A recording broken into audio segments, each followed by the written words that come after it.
Good morning student.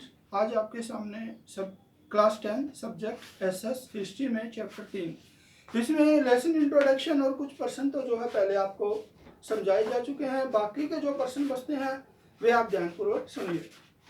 बहुराष्ट्रीय कंपनियों द्वारा अपने उत्पाद को एशियाई देशों में स्थानांतरित करने का फैसला। 70 के दशक के आखिरी सालों में बहुराष्ट्रीय कंपनियों के द्वारा अपने उत्पाद को एशियाई देशों में स्थानांतरित करने का निर्णय लिया।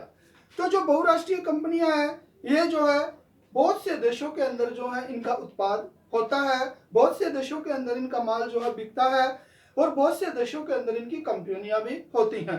तो इन जो बहुराष्ट्रीय कंपनियां हैं उन्होंने जो है 70 के दशक के अंदर जो है एशियाई देशों के अंदर अपने प्रोडक्ट को स्थानांतरित करने का डिसीजन लिया।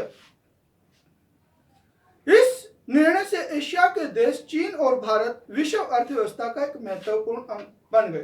तो एशियाई देशों में जो महत्वपूर्ण देश है चीन और भारत, इनके अंदर जो है मतलब जो बहुराष्ट्रीय कंपनियां उन्होंने अपना प्रोडक्ट उत्पादन जो है स्थानांतरित करने से जो है चीन और भारत का महत्व और ज्यादा बढ़ गया। भारत और चीन जैसे देशों में वेतन तुलनात्मक रूप से कम थे। तो अन्य यूरोपीय देशों की अपेक्षा जो है भारत और चीन के अंदर जो है कम वेतन के अंदर मजदूर ज्यादा टाइम तक जो है काम कर सकते हैं।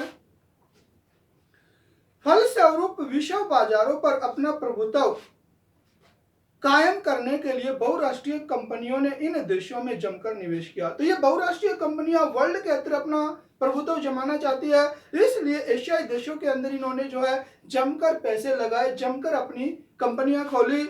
यहाँ नए उद्योगों की स्थापना, रोजगार के अवसर बढ़े। नए नए उद्योगों की स्थापना होने से क्या हुआ कि नए नए लोगों को रोजगार मिले, रोजगार के अवसर उपलब्ध हुए और लोगों को आधुनिक जरूरत की वस्तुएं और लोगों को जो आधुनिक समय की जरूरत की वस्तुएं हैं जैसे आपका टेलीविजन, मोबाइल फोन, कंप्यूटर इत्यादि कम मूल्य पर प्राप्त होने लगे। तो इन बहुराष्ट्रीय कंपनियों ने जो आधुनिक चीजें हैं जैसे मैंने कि आपको बताया है मोबाइल फोन, जो आपके कंप्यूटर है, टेलीविजन है, ये सस्ते रेट पर जो है एशियाई देशों के अंदर जो है मिलने लगे।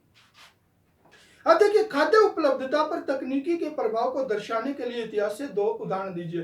तो खाद्य उपलब्धता जो तकनीकी की वजह से जो है खाद्य उपलब्धता आसानी से कैसे उपलब्ध होने लगी इसके बारे में बताना है। तकनीकी विकास के खाद्य उपलब्धता को सुगम और अति प्रभावी बना दिया। तो तकनीकी विकास ने क्या किया, जो खाने पीने की चीजें हैं उन्हें जो है काफी आसान बना दिया। जिसके जो उदाहरण है वे इस प्रकार हैं। यातायात और परिवहन साधनों में काफी सुधार किए गए। तो तकनीकी के विकास होने से यातायात के साधनों में, परिवहन के साधनों में जो है काफी सुधार किए गए। तेज चलने वाली रेलगाड़ियां बनाई गई, तेज गति से चलने वाली रेलगाड़ियों को जो है बनाया गया एवं बोगियों का भार भी कम किया गया। जो बैलगाड़ियां हैं उनका भार में कमी की गई। जलपोतों का आकार बढ़ाया गया, पानी में चलने वाले जहाजों का आकार में बढ़ोतरी की गई जिससे किसी भी उत्पाद को खेतों से दूर दूर के बाजारों में कम लागत पर और अधिक आसानी से पहुंचाया जा सकता है। तो इस तकनीकी विकास की वजह से लोगों के खेतों से ही जो है माल को लेकर दूसरे देशों के अंदर भी जो है सस्ता और आसानी से जो है पहुंचाया जा सकता था। मांस उत्पादों के व्यापार से इस प्रक्रिया का अच्छा अनुमान होता है। तो मांस के उत्पाद से जो आपका यातायात और परिवहन के साधनों का जो है अच्छा उदाहरण मिलता है। 1870 के दशक तक अमेरिका से यूरोप को मांस का निर्यात नहीं किया जाता था। तो 1870 के दशक तक अमेरिका से यूरोप को मांस नहीं भेजा जाता था, बल्कि उस समय केवल जिंदा जानवर ही भेजे जाते थे। अमेरिका से जो है यूरोपीय देशों के अंदर जिंदा जानवर भेजे जाते थे जिन्हें यूरोप में ले जाकर काटा जाता था और इन जानवरों को यूरोप के बाजार में ले जाकर काटा जाता था। लेकिन जिंदा जानवर जगह काफी घेरते थे। लेकिन सबसे बड़ी प्रॉब्लम क्या थी कि इनको ले जाने में काफी जगह चाहिए थी, काफी जगह घेरते थे। बहुत सारे जानवर लंबे सफर में ही मर जाते थे और बहुत सारे जानवर तो काफी लंबे सफर के अंदर जो है खत्म हो जाते थे, मर जाते थे। बहुतों का वजन गिर जाता था और बहुत दुर्बल होकर उनके वजन में कमी आ जाती थी। खाने के योग्य नहीं रहते थे और कई बार जैसे बीमार होने की वजह से जो है वे जानवर खाने के योग्य नहीं रहते थे। लेकिन नई तकनीक के आने पर यह स्थिति बदल गई। लेकिन नई नई टेक्नोलॉजी आने से क्या हुआ कि जो है इसमें परिवर्तन आया। पानी के जहाजों में रेफ्रिजरेशन की तकनीक स्थापित कर दी गई। पानी के जहाजों के अंदर चीजों को ठंडा रखने की जो है व्यवस्था कर दी गई, रेफ्रिजरेशन की व्यवस्था कर दी गई, जिससे जल्दी खराब होने वाली चीजों को भी लंबी यात्राओं पर ले जाया जा सकता था। तो इस रेफ्रिजरेशन की वजह से जो है जल्दी खराब होने वाली चीजें भी जो है जल्दी खराब नहीं होती थी और लंबी लंबी दूरी पर जो है इन चीजों को आराम से ले जाया जा सकता था। नेक्स्ट देखिए, ब्रिटेन वुड्स समझौते का क्या अर्थ है। द्वितीय विश्व युद्ध के पश्चात विश्व के औद्योगिक राष्ट्रों के सामने विश्व अर्थव्यवस्था को स्थिरता प्रदान करने के लिए एक चुनौती थी। तो सेकेंड वर्ल्ड वॉर के बाद क्या है कि विश्व के जो औद्योगिक राष्ट्र थे उनके सामने जो है वर्ल्ड की अर्थव्यवस्था को स्थायित्व प्रदान करने के लिए, स्थिरता प्रदान करने के लिए एक बहुत भारी चुनौती बनी हुई थी। इस चुनौती के लिए जुलाई 1944 में अमेरिका के न्यू हैम्पर के ब्रिटेन वुड्स में एक सम्मेलन का आयोजन किया गया। तो इस चुनौती से निपटने के लिए अमेरिका के ब्रिटेन वुड्स के अंदर एक जो है सम्मेलन किया गया। सदस्य देशों के विदेशी व्यापार में लाभ और घाटे से निपटने के लिए ब्रिटेन वुड्स सम्मेलन में ही अंतर्राष्ट्रीय मुद्रा कोष की स्थापना की गई। तो लाभ हानि से निपटने के लिए जो मित्र राष्ट्र थे, जो औद्योगिक राष्ट्र थे, उनके लाभ हानि या लाभ और घाटे से निपटने के लिए जो है जो आपका ब्रिटेन वुड्स है वहां पर जो है अंतर्राष्ट्रीय मुद्रा कोष की स्थापना की गई। युद्धोत्तर पुनर्निर्माण के लिए पैसे का प्रबंध करने के लिए, यानी युद्ध के पश्चात दोबारा से निर्माण करने के लिए और पैसे के प्रबंध करने के लिए अंतर्राष्ट्रीय पुनर्निर्माण एवं विकास बैंक, तो अंतर्राष्ट्रीय लेवल पर एक विकास बैंक स्थापित किया गया, यानी कि वर्ल्ड बैंक की स्थापना की गई।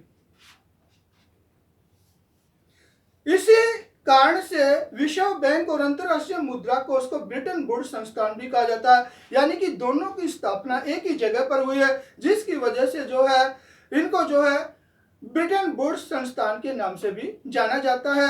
इसी के आधार पर युद्धोत्तर अंतर्राष्ट्रीय आर्थिक व्यवस्था को, यानी कि इसी वजह से जो है युद्ध के पश्चात जो नई आर्थिक व्यवस्था सामने आई उसे अक्सर जो है ब्रिटेन वुड्स व्यवस्था के नाम से भी जाना जाता है। अब देखिए, जिस तत्व से आप क्या समझते हैं, जिस तत्व को किस आधार पर ब्रिटेन वुड्स की जुड़वा संतानों की प्रक्रिया कहा जा सकता है, व्याख्या कीजिए। जिस तत्व विकासशील देशों का एक समूह है। तो जिस तत्व जो है तत्व विकासशील देशों का एक समूह है जो अपनी अर्थव्यवस्था को तेज गति प्रदान करने के उद्देश्य से संगठित किया गया था। तो इन विकासशील देशों ने अपनी अर्थव्यवस्था को जो है तेज गति प्रदान करने के लिए जो है ये संगठन बनाया था। इन 77 देशों ने एक नई अंतर्राष्ट्रीय आर्थिक प्रणाली के लिए आवाज उठाई। तो इन विकासशील देशों ने जो है एक नई जो आपकी अंतर्राष्ट्रीय आर्थिक प्रणाली के लिए जो है आवाज उठाई।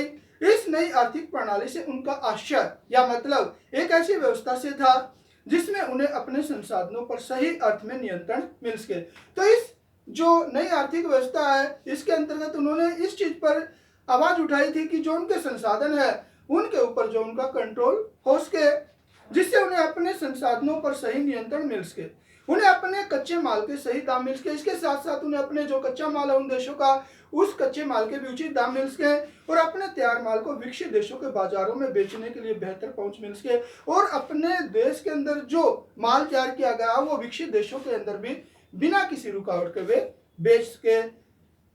जिस तत्व को ब्रिटेन वुड्स की संतानों की प्रक्रिया के रूप में देखा जाता है। जैसे विकसित देशों ने आपका जो ब्रिटेन वुड्स संस्थान की स्थापना की गई थी, इसी तरह जो है जिस तत्व भी जो है ब्रिटिश वुड्स की प्रक्रिया के स्वरूप भी देखा जाता है, उसी की तरह देखा जाता है, क्योंकि पश्चिम के विकसित राष्ट्रों ने अपनी अर्थव्यवस्था को मजबूती और स्थायित्व प्रदान करने के लिए ब्रिटेन वुड्स व्यवस्था का निर्माण किया था। जो पश्चिमी देश हैं उन्होंने अपनी अर्थव्यवस्था को मजबूत करने के लिए ब्रिटेन वुड्स व्यवस्था स्थापित की गई थी और इस व्यवस्था का संचालन और एकाधिकार अमेरिका, लेकिन इसका संचालन जो है विकसित देशों के हाथ में था, जैसे अमेरिका, इंग्लैंड, फ्रांस, रूस जैसी बड़ी शक्तियों के हाथों में था, यानी कि इसका संचालन जो है इन विकसित देशों के हाथों में था।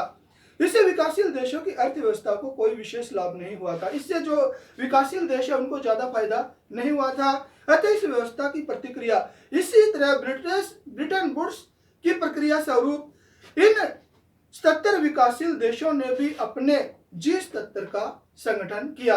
तो विकासशील देश है जो 77 देशों का समूह है, ये G77, उन्होंने जो है अपने संसाधनों का उचित दाम मिल सके और विकसित देशों के अंदर जो है मतलब अपने माल को वे बिना किसी रुकावट के बेच के, इसलिए जो है इन्होंने G77 का निर्माण किया था। तो बच्चों आज आपके सामने जो है हिस्ट्री में लेसन 3 कंप्लीट हो गया है। आप सभी बच्चों ने जो है इसको अच्छी तरह से याद करना है। धन्यवाद।